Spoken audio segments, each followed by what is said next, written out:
بہت پرانے زمانے کی بات ہے، جب وقت آہستہ چلتا تھا، لوگ سورج کی پہلی کرن کے ساتھ جاگتے تھے، بازاروں میں لکڑی کے تخت بچھتے تھے، کینوؤں پر پانی بھرنے والوں کی قطاریں لگتی تھیں، اور بادشاہوں کی پہچان ان کے انصاف یا ظلم سے ہوتی تھی۔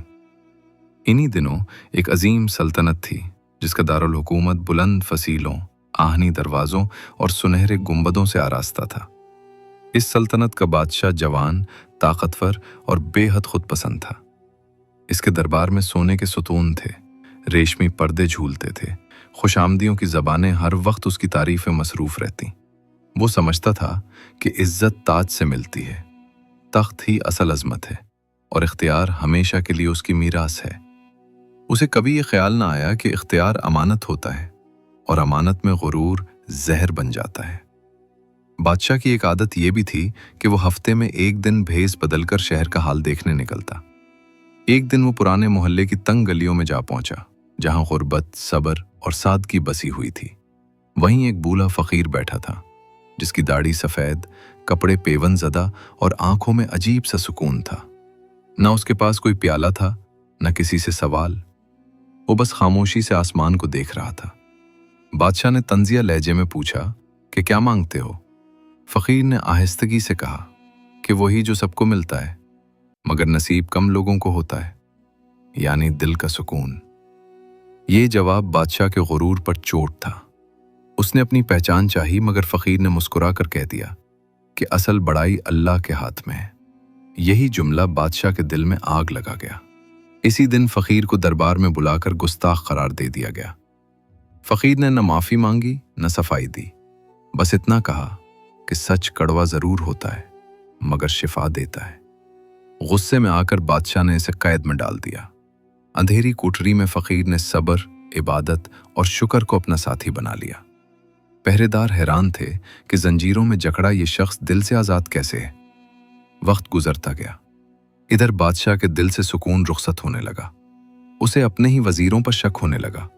تعریفیں سازشوں میں بدل گئیں، خزانہ خالی ہونے لگا، سرحدوں پر بغاوت نے سر اٹھا لیا۔ ایک رات اس نے خواب دیکھا کہ وہ اونچے تخت پر بیٹھا ہے، اور اچانک تخت ٹوٹ کر بکھر جاتا ہے، اور لوگ ہنسنے لگتے ہیں، مگر اس نے اسے نظر انداز کر دیا۔ کچھ ہی دنوں میں دشمن نے حملہ کر دیا، لشکر بکھر گیا، شہر فتح ہو گیا، اور وہ بادشاہ جو خود کو ناقابل شکست سمجھتا تھا، قیدی بنا کر اسی اندھیری کوٹڑی میں ڈال دیا گیا۔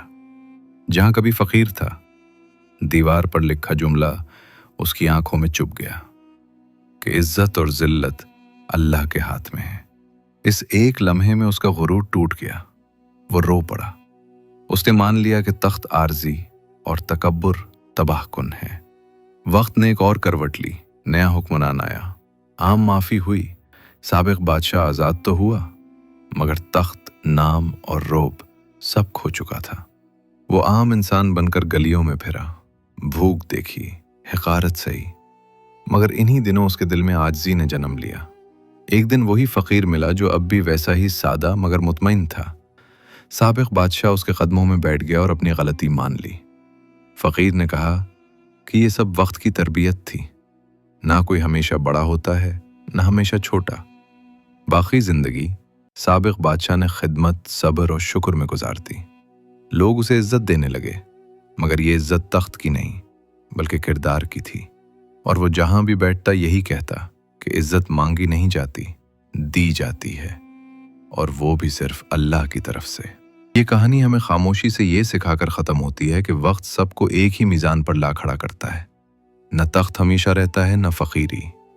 اصل چیز وہ دل ہے جو غرور میں اندھا ہو جائے تو سونے کے محل میں بھی بے چین رہتا ہے، اور عاجزی میں جھک جائے تو اندھیری کوٹڑی میں بھی سکون پا لیتا ہے۔